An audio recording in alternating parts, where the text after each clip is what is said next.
제가 예전에 한국을 방문한 외국인들을 모시고 남산에 있는 서울타워에 올라간 적이 있습니다. 그때가 밤이었는데요. 서울 도심이 한눈에 들여다보이는 그곳에서 서울 야경을 보는데요. 정말 멋있더라고요. 그때 서울 야경을 보고 그 외국인들이 하나같이 저에게 질문하는 물음이 있었어요. 그게 뭐였냐면, 저 빨간 네온 사인은 뭐냐는 거예요. 저 빨간 네온은 뭡니까? 이렇게 물어봐요. 그래서 제가 설명했죠. 저건 십자가다. 한국교회는 교회 건물을 세우면 꼭 십자가부터 세우는데, 그 십자가는 교회 십자가이고 이게 다 교회들이 있다라는 상징이다. 한국교회는 교회가 참 많다. 제가 그분들에게 이렇게 설명을 드렸어요. 그런데 그분들 중에 한 분이 저에게 또 이런 질문을 하시는 거예요. 그런데 왜 한국에는 교회가 그렇게 많나요? 이렇게 질문을 하시는 거예요. 여러분들이 한번 답해 보세요. 한국에는 왜 그렇게 교회가 많을까요? 여러분들도 막상 그런 질문을 들으니까 대답하기가 좀 곤란하시죠? 저도 그때는 질문을 받고 뭐라고 답변은 했는데, 솔직히 지금 생각해 보면 정확히 맞는 답은 아니었다고 생각이 들어요. 그런데 목회를 하면서 저도 그런 질문을 목회자인 제 스스로에게 이렇게 하게 되더라고요. 왜 한국에는 교회가 이렇게 많을까? 한국에는 왜 이렇게 교회가 많고 기독교 역사에서 유래를 찾아볼 수 없을 정도로 단기간에 이렇게 급성장한 교회가 되었을까? 교인들이 이렇게 많게 되었을까? 라는 질문을 이렇게 하게 되더라는 거예요. 여러분들은 이 질문에 대해 어떤 생각, 어떤 답을 가지고 계십니까? 왜 한국에는 이렇게 교회가 많고 이렇게 단기간에 한국의 성도들이 이렇게 많아질 수 있었던 걸까요? 여러 복합적인 이유가 있겠죠. 단순히 한 가지 요인으로 이걸 설명하기란 쉽지 않을 겁니다. 하지만 저는 목회를 하면서 임상적으로 교회와 성도들을 이렇게 지켜보고 바라보고, 또 그거에 관련된 여러 책들을 읽으면서 이 문제에 대한 이런 답, 이런 견해를 갖게 되었어요. 그건 뭐냐면, 우리나라 국민 한민족은요, 하나님께서 중요하게 여기고 강조하는 것을 수행하는데 적합한 민족성을 갖고 있다라는 생각을 갖게 됐어요. 왜 성경에 자주 이런 말씀이 등장하거든요. 너희들 이거 행하라. 그러면 내가 너희에게 복을 주겠다. 내가 너희들을 지키겠다. 너와 함께 하겠다라는 그런 구절들이 꽤 있어요, 여러분. 그런데 다른 나라, 다른 민족들보다 하나님이 강조하시고 하나님의 명령들을 행하는데 우리 민족들은 더 쉽고 잘할 수 있는 민족성을 우리들이 갖고 있다라는 생각을 저는 하게 되었어요. 그 중에서도요, 우리 민족은 하나님 말씀 중에 이 두 가지를 잘할 수 있게 최적화된 민족이라는 생각이 들어요. 이 두 가지. 여러분, 이 두 가지가 뭘까요, 여러분? 그 두 가지가 뭐냐면 바로 저는 이렇게 생각해요. 드림과 나눔. 이 드림과 나눔을 잘할 수 있는 민족성을 우리가 가졌다라는 생각을 하게 돼요. 하나님은요, 신구약 성경 전반에서 하나님의 자녀된 우리들, 하나님 백성으로 세워진 사람들에게 강조하고 중요하게 여기는 것을 항상 말씀하고 계시는데요, 그것들 중에 뭐가 있냐면 이 드림과 나눔이 있거든요. 그런데 우리 민족은요, 이걸 하기에 참 최적화되어 있는 백성들이에요. 저는 이것이 우리나라에 이 복음이 짧은 기간 빠르게 확장되어지고 한국 사회 속에 많은 교회들이 세워질 뿐만 아니라 성도들이 많아진 원인이요 이유이고, 또 한국 사회 가운데 하나님께서 이 나라 가운데 이렇게 단기간에 큰 성장과 복을 주신 이유라는 생각을 하게 되더라는 거예요. 여러분, 오늘 말씀도 보세요. 여러분, 오늘 본문의 말씀은 화목제에서 드리는 그 제물에 대한 규례가 적혀있는 말씀이 오늘 본문 말씀입니다. 하나님은요, 우리 죄를 해결할 때, 우리의 문제를 풀어가실 때 항상 우리에게 요구하시는 게 있어요. 그게 뭐냐면 제물입니다. 그것도 흠없는 제물. 그 제물을 하나님께 드릴 걸 요구를 하세요. 이 제물을 뭘 상징하는 거예요, 여러분? 바로 저와 여러분, 나를 상징하는 거예요. 원래 우리가 죄를 지었기 때문에 우리가 죽어야 되는 것이 마땅해요. 그런데 우리 대신 제물을 드리는 거예요. 나를 대신해서 제물을 드리는 겁니다. 그래서 사실 이 제물은 나를 드리는 것과 똑같은 거예요. 이게 뭐예요, 여러분? 이건 바로 나를 드리는 헌신이라는 거예요. 물론 여러분, 제물의 가격은 중요치가 않아요. 가난한 자들은 값싼 곡식으로 드려도 되고요, 조금 형편이 나오면 비둘기를 드려도 됩니다. 근데 보통은 대부분의 사람들이 숫소를 드리죠. 숫소를. 그런데 항상 그 앞에 조건이 붙어요. 어떤 제물을 드려도 되는데 항상 조건이 붙죠. 그 조건이 뭐예요? 흠없는 정성을 다해 드리라는 거죠. 여기서 우리가 알 수 있는 게 뭐예요, 여러분? 우리가 무엇을 드리느냐도 중요한데 그것보다 더 중요한 건 뭐냐? 하나님께 드려야 된다는 거예요. 다른 말로 하면 하나님은요, 우리의 헌신을 늘 요구하고 계시다는 거예요. 여러분 이렇게 생각해 보세요. 하나님은요, 전능하신 분이세요. 그리고 하나님은 자기 마음대로 뭐든지 하실 수 있는 분이 우리 하나님이시라는 거예요. 그러면 생각해 보세요. 우리의 죄의 문제를 해결해 주시고 풀어 가실 때 굳이 뭐 필요 없이 그냥 하시면 돼요. 그냥 너 죄사함 받았다 말씀으로 그냥 끝내버리시면 되는 거예요. 그리고 굳이 재물을 하나님이 받아서 드시거나 쓰실 것도 아닌데 굳이 우리에게 그걸 드릴 것을 요구할 필요가 없거든요. 그런데 하나님은 우리에게 그 재물을 드릴 것을 요구하고 계세요. 우리의 구원도 그런 거죠, 여러분. 우리는요, 우리의 구원을 값없이만 받았다고 생각해요. 우리가 아무것도 안 했는데 주어진 은혜라고 생각합니다. 맞죠? 우리는 아무것도 안 하고 받은 게 맞아요. 하지만 우리는 아무것도 안 했지만 우리 대신 예수님께서 피 흘리신 거예요, 여러분. 십자가에 달려 죽어주신 거예요, 여러분. 그러니까 사실 아무것도 안 한 게 아니라 우리 예수님께서 우리 대신 하신 거라는 거예요. 우리 예수님께서 우리 대신 그 값을 지불하신 거라는 거예요. 그래서 성경은 말하잖아요. 우리 히브리서 9장 22절 하반절 말씀 함께 읽어보도록 하겠습니다. 함께 했습니다. 시작. 피 흘림이 없은즉 죄 사함이 없느니라. 아멘. 피 흘림이 없은즉 사함이 없느니라. 진짜 아무것도 안 하는 것이었으면 예수님조차도 십자가에 못 박지 말아야 되는 게 맞아요. 피 흘리지 말았어야죠. 그것조차도 하나님께서 하지 않게 하셔야 되는 게 맞아요. 그런데 하나님은요, 그냥 우리를 구원해 주신 것이 아니라 예수 그리스도를 드림을 통해 우리의 구원을 완성해 주신 거예요. 그래서 여러분, 기독교 신앙에 있어서 이 드림, 이 헌신은요 정말 중요해요. 우리가 기독교 신앙에 있어서 여러분, 이 헌신과 드림은 여러 번 강조해도 지나침이 없어요. 그런데 저는요, 그런 생각이 들어요. 우리 민족은요, 이 드림, 이 헌신에 최적화되어 있는 민족이에요. 제가 아프리카 선교를 많이 가서요, 아프리카의 많은 나라들에 대한 정보를 좀 알고 있어요. 특별히 그 나라의 기독교의 정보를 많이 알고 있는데, 여러분 아무리 아프리카가 선교 어려운 지역이라고 해도요, 그 중에는요 기독교 복음화율이 꽤 높은 나라들이 많아요. 우리나라보다도 복음화율이 더 높은 나라 중에 아프리카에 있는 나라가 있습니다. 예를 들어 뭐 르완다라는 나라, 뭐 에티오피아, 케냐는요 이런 복음화율이 꽤 높은 나라예요. 그런데 그런 나라를 가봐도요, 교회가 우리나라처럼 이 정도로 많이는 없어요. 우리나라보다도 복음화율이 높은데 거기에는 우리나라처럼 교회가 많이 없다는 거예요.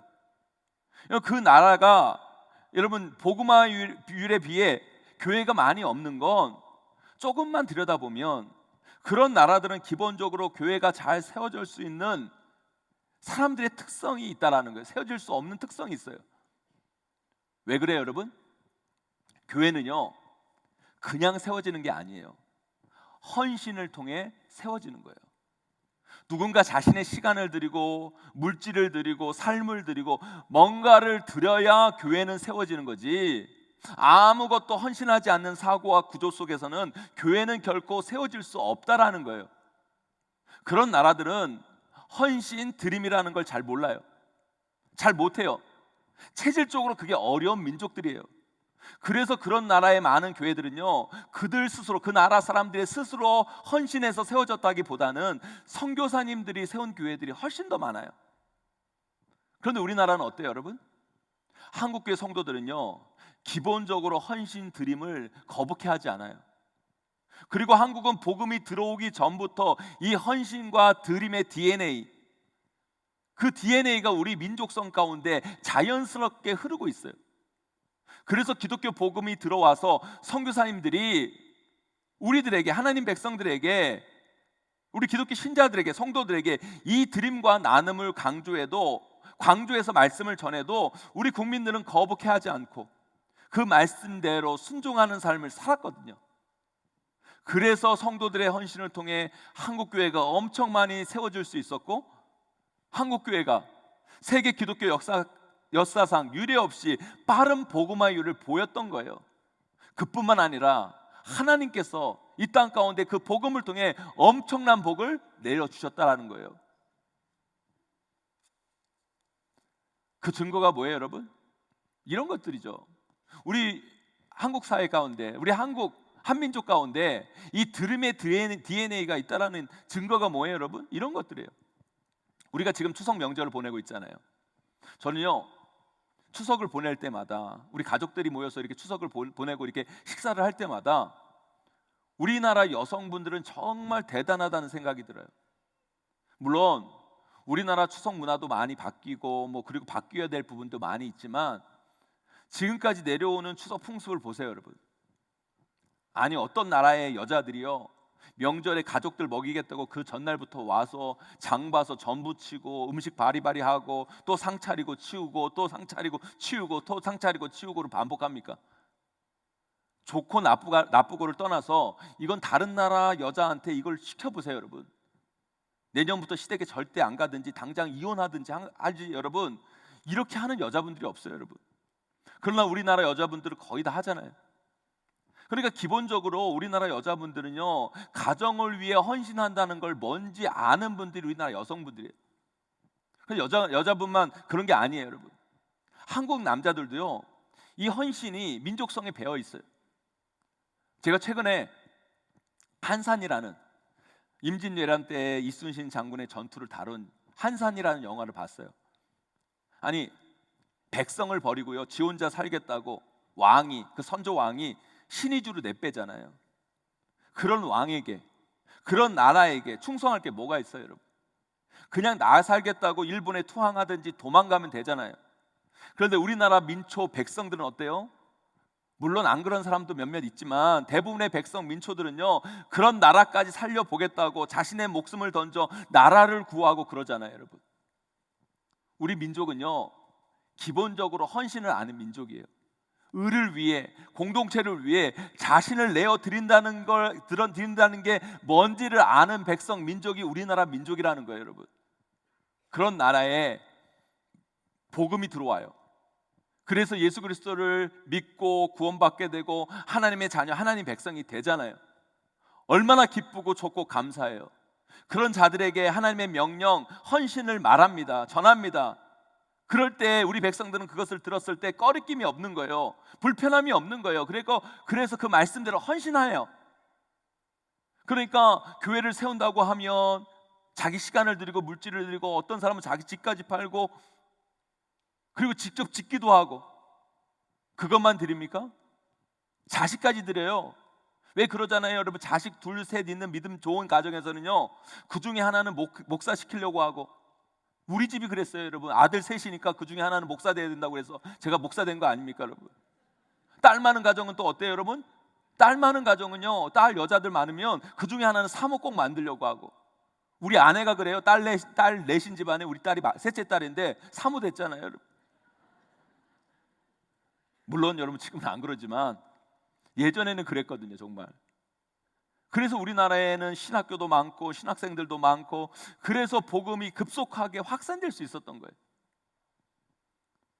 그럼 선교사님들이요, 외국에서 선교하면서요, 제일 힘든 게 뭔지 아세요, 여러분? 여러분, 그 나라 기후, 그 환경이 힘든 게 아니에요, 여러분. 제가 여러분 선교지 방문해서 선교사님들과 얘기를 나누다가 선교사님 정말 힘든 게 뭐라고 여쭤보면요, 이런 게 힘들다는 거예요. 사는 환경이나 여건이 힘든 게 아니라, 여러분, 어느 정도 관계를 맺고 복음을 전하면 예수 그리스도를 믿는데요. 그분들, 그 지역에 현지에 있는 사람들이 예수를 믿어요. 그런데 그런 신자들에게 예수를 믿으니까 헌신을 이야기하면 그걸 그렇게 거북하게 하고, 그것도 안 되고 거기까지, 그 헌신의 삶까지 나아가기가 너무너무 어렵다는 거예요. 그러니까 그분들은 맨날 받기만 하고, 그러니까 성사님들은 맨날 퍼줄 수밖에 없고, 그 퍼줄 수밖에 없으니까 맨날 선교사님들은 지치고 그 나라 자체적으로, 그 백성 자체적으로 뭔가 교회를 세워지지도 않고 꼭 선교사님들이 뭘 도와줘야 헤어지고, 이게 너무너무 힘들다는 거예요. 그들이 주체적으로 세워져 나갈 수 없는 그런 모습을 보면서 힘들다는 거죠. 미국 교회도 그래요. 제가 미국에 있을 때 현지 교회도 다녀보고 한인 교회에서 사역을 해봤는데요, 여러분, 그런 교회들과 한국 교회의 결정적인 차이, 가장 큰 차이가 뭔지 아십니까, 여러분? 헌신자들의 차이예요. 여러분, 그 나라에서는요, 헌신자들을 찾기가 참 어려워요. 그러나 한국 교회는요, 헌신자들이 너무너무 많아요. 그게 너무 감사해요.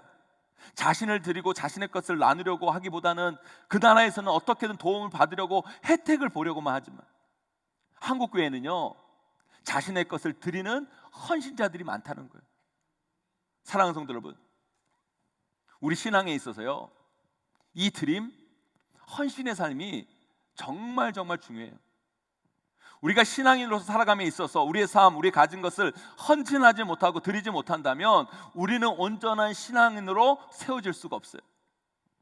그 헌신이 없다면 부흥은 없어요. 하지만 우리보다 앞선 한국교회를 이끌어 가신 우리 믿음의 선배들은 이 귀한 헌신을 너무너무 잘해오셨고, 이것을 통해 한국교회는 부흥했고, 이 한국 사회 가운데 수없이 많은 교회들이 세워질 수 있었던 것이고, 그것이 한국교회의 부흥의 원동력이 됐다고 저는 확신합니다. 여러분, 우리가 이걸 잊지 말아야 돼요. 사랑하는 성도 여러분, 우리의 삶은요, 정말 옳은 것, 영원한 것, 변치 않는 그것에 자신의 삶을, 자신의 것을 들을 때 아름다워지는 거예요. 보람되어지는 거예요. 행복할 수 있는 거예요. 여러분, 그러지 못한 인생, 자신이 뭔가를 들을 수 있는 그곳이 없는 인생은요, 정말 정말 불행한 거예요. 여러분, 제가 아는 분의 작은 아버지 이야기인데요, 그분 작은 아버지가요, 엄청 재산이 많은 분이래요. 그런데 자기 몸이 너무너무 이렇게 늙어도 가고 자기 몸이 너무너무 이제 안 좋아져 가지고 자식들에게 재산을 나눠줬대요. 그런데 문제는 뭐냐면, 자식들에게 재산을 다 나눠주고 나니까 이 자식들이 돌변한 거예요. 그 아버지를 돌보지도 않고 챙기지도 않고 명절에 찾아오지도 않고 받을 거 다 받았다 이거죠. 막 그런 모습을 보니까 너무너무 화가 난 거예요. 이 아저씨가 너무너무 화가 나가지고, 그래도 부자니까 나눠주고도 조금 남은 거예요. 재산이 있어가지고 내가 이 재산은 절대로 아들들에게 안 주겠다 다짐을 한 거예요. 그래서 변호사를 찾아가가지고 이 자식들에게 안 줄 수 있는 방법을 알아봐 달라고 얘기를 하니까, 그 변호사가 그러는 거예요. 안 줄 수 있는 방법이 없다라는 거예요. 안 줄 수 있는 방법이 딱 두 가지인데, 그게 뭐냐면 이 재산을 다 기부를 하든지, 딴 곳에 기부를 하든지, 아니면 다 쓰고 가시라고. 다 쓰고 가시라고. 근데 이분이 이제 안 주려고 어디를 기부를 할 수는 없고 이제 자기가 다 쓰려고 마음은 먹는데, 문제는 얘기 뭐냐면 다 쓰려고 해도 이게 쉬운 게 아니라는 거예요. 그래가지고요, 한 달에 일식집에 그 좋은 거 드시려고 일식집에 완전히 뭐 매일 예약을 해가지고요, 매일 일식을 드신대요. 그리고 전복 있잖아요, 그 좋은 전복을 매일매일 드신대요. 그런데 여러분, 그 전복도 하루 이틀이죠. 여러분, 그 일식도 하루 이틀이죠. 여러분, 그리고 여러분, 나이 드신 분은 아실 거예요. 나이 있으면 잘 먹힙니까 여러분? 잘 못 먹는 거예요. 그래서 가진 돈으로 여행을 하려고 해봐도 이틀에 한 번씩 투석을 하셔야 된대요. 그리고 어딜 가지를 못하는 거예요. 땅을 치고 후회하는 거예요. 내가 젊었을 때 다 쓸 걸. 제가 여러분들에게 무슨 말씀을 드리려고 하냐면, 여러분, 인생 정말 영원한 거, 옳은 것, 변치 않는 것이 뭔지를 깨달으시고 여러분의 삶을, 여러분이 가진 것을 거기에 드릴 수 있는 믿음의 성도들이 되기를 주님의 이름으로 간절히 축원합니다. 여러분, 그럴 때 우리의 인생도 부흥하고요, 우리 인생 가운데 풍성해짐을 경험할 수 있는 거예요. 여러분, 사랑하는 성도 여러분, 우리 삶에서, 우리 신앙에 있어서 이 드림, 헌신은 너무너무 중요합니다.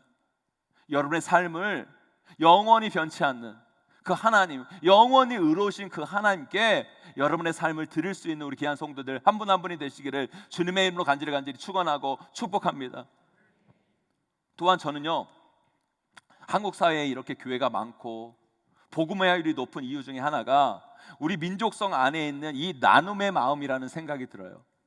우리 오늘 말씀 15절 말씀 함께 읽어보도록 하겠습니다. 함께 있습니다. 시작. 감사함으로 드리는 화목 제물의 고기는 드리는 그날에 먹을 것이요 조금이라도 이튿날 아침까지 두지 말 것이니라. 아멘.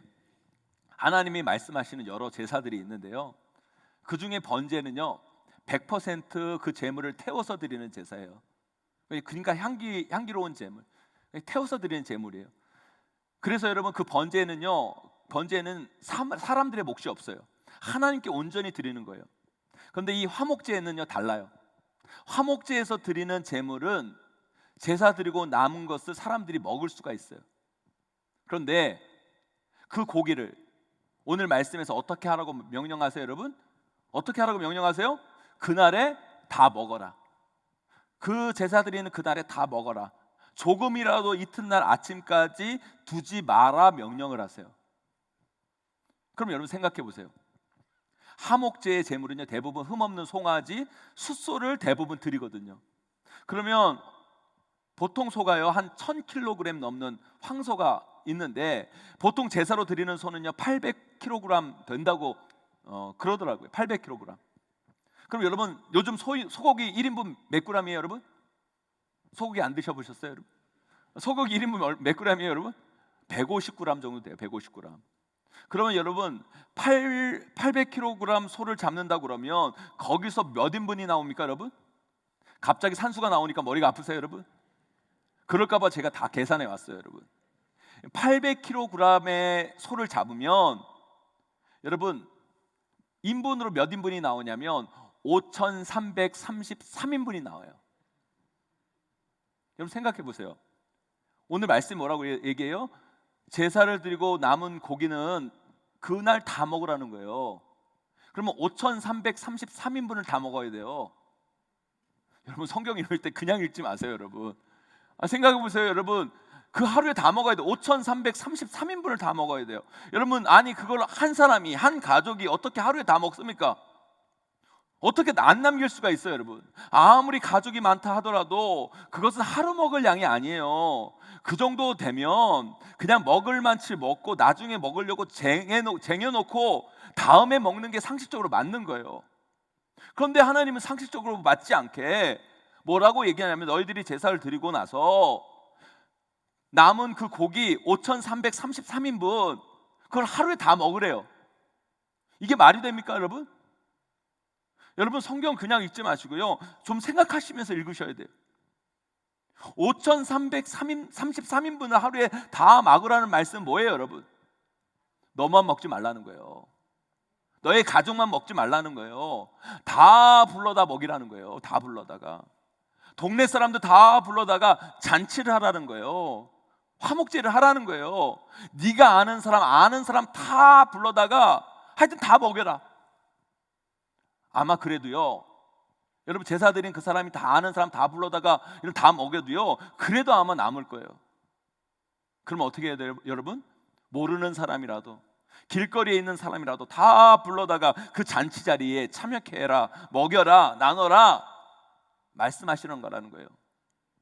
이 나눔의 원리가 성경의 원리고 하나님이 우리에게 그걸 강조해 주시는 거예요, 여러분.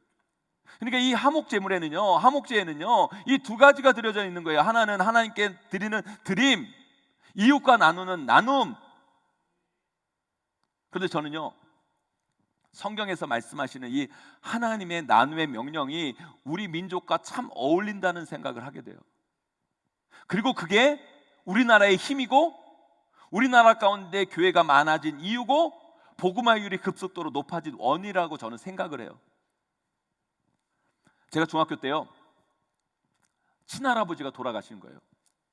저희 가족은 서울에 살고 우리 할아버지는 시골에 살았는데 할아버지가 돌아가셨으니까 학교 조퇴하고 온 가족이 장례를 치르러 시골에 간 거예요. 우리 시골이 충남 논산군 은진면인데 그때 제가 거기 갔어요. 중학교 때. 저는 그때 거기 가서요 엄청난 큰 충격을 받았어요. 아직도 그 장면이 눈에 선해서 저는 지워지지가 않아요. 제가 할아버지가 돌아가셨다고 해서 시골에 갔는데 그 시골에 도착하자마자 제가 제일 먼저 본 장면이 뭔지 아십니까, 여러분? 뭔지 아세요, 여러분? 어떤 아저씨가요, 우리 할아버지 집 마당에서 돼지를 잡는 거예요. 돼지 멱을 따는데요, 그 돼지가 꽥꽥거리죠.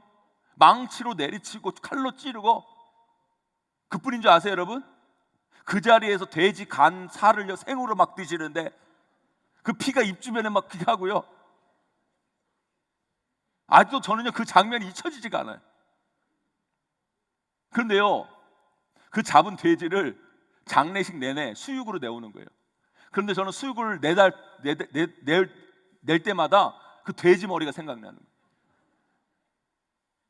그 돼지를 장례식 기간 내내 온 동네 사돈의 팔촌까지 먹는데요, 이건 장례가 아니라 뭐 동네 잔치죠, 그죠?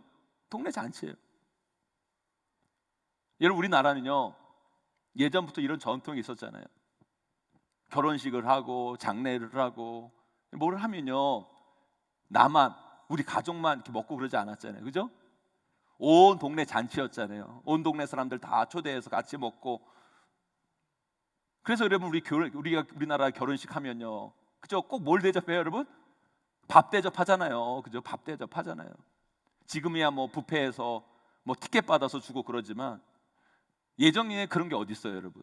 잔치하면 동네 사람들 누구나 다 와서 먹고 마시고 나누고 베풀고, 그렇게 쫀쫀하지가 않았잖아요, 그죠? 인색하지가 않았어요, 우리나라 민족은. 못 먹고 살아도요, 그날만큼은 온 동네에 나눔의 잔치가 벌어지곤 하잖아요, 여러분. 저는요 우리 민족의 이런 모습이 하나님이 강조하시는 신앙인들의 삶의 자세와 참 유사하다는 생각이 들어요. 복음이 들어와서 우리가 구원받아 하나님의 자녀가 되고 백성이 되는 순간 하나님께서 우리에게 나눔을 말하고 섬김을 강조하시잖아요. 그래 우리 민족은요 별로 꺼리낌이 없어요.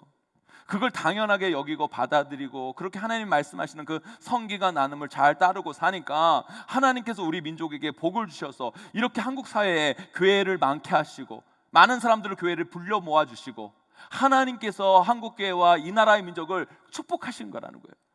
그거 잊지 말아야 돼요. 제가요 처음에 미국에 가가지고요 영어를 좀 잘해보겠다고 미국 교회를 가서 예배를 드렸어요. 미국 교회. 근데 미국 교회를 가서 예배 드렸는데요, 언어도 참 듣기도 어렵고. 일단은요 미국 교회 문제는 뭔지 아십니까, 여러분? 미국 교회 문제는 뭔지 아세요? 예배 끝나고 밥을 안 줘요. 그런데요 한인 교회를 가면 밥을 줘요. 그것도 한식을 줘요. 할렐루야. 저는요 이게 참 너무너무 중요한 거라는 생각이 들어요. 이게 별거 아닌 것처럼 보이는데 너무너무 중요하다는 생각이 들어요. 여러분, 제가 요즘 이렇게 목사님들을 만나서 이렇게 대화를 나누잖아요. 그러면 옛날이 아니죠. 여러분, 코로나 걸리고 나서 한국 교회 이제 점심 제공하는 걸 이렇게 중단을 했잖아요. 중단을 하고 그 오후 예배 드리는 교회들은 이제 점심 중단하니까 오후 예배까지 없애고. 그런데 한국 교회 많은 교회들이 회복이 안 되는 거예요. 점심을 다시 시작을 못 하는 거예요. 왜 그러냐면 이제 봉사자들이 몇 년을 쉬다가 다시 이제 봉사를 잘 찾으니까 봉사할 사람도 없고 그렇게 귀찮아지고 그러니까 밥을 못 주는 거예요. 그런데 한국 교회는요 밥을 안 주니까 힘이 약해지더라는 거예요. 뭔가 부실하다는 거예요. 근데 할렐루야, 우리 교회는 어때요, 여러분? 코로나 딱 끝나자마자 우리는 밥을 드셨잖아요. 그러니까 우리 교회는 튼튼하잖아요, 여러분. 아멘. 사랑하는 성도 여러분, 이 나눔의 마음, 섬김의 마음이 우리 민족 가운데는 있어요. 여러분, 우리 민족 가운데 그것이 있었기 때문에 우리 한국의 복음이 장착될 수 있었을 뿐만 아니라 그것을 통해 수많은 교회들이 세워지고 세계 열방 가운데 복음의 역사가 확장되어지는 거 아니었겠습니까, 여러분? 저는요 이 마음과 정신이 지금까지 한국 교회를 지금까지 견인해 왔고 한국 교회와 이 사회를 하나님의 복으로 이끌었다고 저는 확신합니다. 하지만 여러분, 여기서 우리는요 우리 자신 그리고 지금의 이 한국 사회와 우리 교회를 좀 돌아볼 필요가 있어요. 한국 교회를 좀 돌아볼 필요가 있어요. 그런데 언제부터인가 우리 안에 이 귀한 모습, 아름다운 삶의 자세들이 점점 사라져가고 있다는 느낌을 받아요. 아니, 그게 느낌만이 아니라 현실이 되어가고 있다는 사실 자체가 우리를 모두 안타깝게 여긴다는 거예요. 안타깝게 만든다는 거예요. 저는요, 이것이 한국 사회를 불행하게 만들어 갈 뿐만 아니라 한국 교회의 세태를 이끌고 있다라는 생각을 지울 수가 없어요. 사랑하는 성도 여러분, 오늘 이 말씀의 원리를 우리는 잘 깨달아 알아야 돼요. 하나님은요, 하나님 백성들에게 하나님을 향한 헌신, 드림을 요구하고 계세요. 그뿐만 아니라 이웃들을 향한 나눔과 섬김을 늘 강조하고 계세요. 이것이 바로 하나님의 백성, 하나님 자녀된 자들이 이 땅을 살아가야 하는 삶의 원리이자 방향인 거예요. 사랑하는 성도 여러분, 그래서 여러분, 율법의 완성이 뭐라고 그래요 여러분? 하나님을 내 몸과 같이 사랑하고 이웃을 내 몸과 같이 사랑하는 게 율법의 완성이다 말씀하잖아요 여러분. 그게 어떻게 실천이 됩니까? 어떻게 하나님을 사랑하고 어떻게 이웃을 내 몸과 같이 사랑하는 거예요 여러분? 하나님을 사랑하는 것은 헌신으로 나타나는 거고, 이웃을 내 몸과 같이 사랑하는 것은 나눔을 통해 나타나는 거예요 여러분. 우리 하나님은 이 삶의 원리를 오늘 말씀뿐만 아니라 신구약 전체 속에서 계속 반복해서 하나님의 백성, 하나님 자녀들에게 말씀하고 강조하고 계십니다 여러분. 그런데 감사하게도 우리 한민족은요, 복음이 들어오기 전부터 이런 민족적 DNA가 있어요. 제가 예를 들어 하나하나 설명해 드렸잖아요. 우리 한국 사회, 우리 한민족이 가졌던 이런 모습들, 물론 다는 아니겠지만 그래도 우리 민족에게는 헌신과 드림, 나눔과 섬기의 모습들이 너무나 귀하게 자리 잡혀 있었고, 그것이 복음과 만날 때 시너지를 만들어낸 거예요. 놀라운 역사, 정말 세계 역사에 유례없는 복을 경험하는 민족으로, 나라로 세워질 수 있었던 거라는 거죠 여러분. 하지만 지금 우리의 모습, 이 사회가 나아가는 방향, 한국교회의 현실은 어떻습니까 여러분? 헌신과 드림보다는 받으려고만 하고, 내 것을 더 챙기려고 하고, 조금 더 손해보려고 하지 아니하고, 그 전보다 더 많이 가졌음에도 불구하고 더 가지려고 하고, 더 받으려고 하고, 더 쌓아가려고 하는, 더 취하려고만 하는 개인주의적 모습이 우리들의 삶의 모습은 아닙니까 여러분? 또한 나누고 베풀며 섬기는 모습보다는 옆집에 무슨 일이 있는지 관심도 없고, 누가 아파도 누가 힘들어도 나만 아니면 되고 내 가족만 아니면 된다는 이기주의적 모습이 지금 우리 현실을 이끌어가고 있지는 않습니까 여러분? 사랑하는 성도 여러분, 저는 한국교회가 언제부터 쇠퇴의 길을 걷고 언제부터 문제가 발생했는가를 돌아보면 한국교회와 성도들 안에 이 헌신과 드림의 마음, 나눔과 섬기의 자세를 잃어버린 그 순간부터 어려움은 시작되었다고 말씀드리고 싶어요. 언제부터인가 한국교회 성도들이 교회 와서 서비스, 예배를 드리려고 하는 게 아니라 서비스를 받으려고 해요. 성도들은요, 서비스를 받는 사람들이 아닙니다. 헌신하는 사람들이 되어야 돼요. 하나님께 자신을 드리는 분들이 되셔야 된다는 거예요.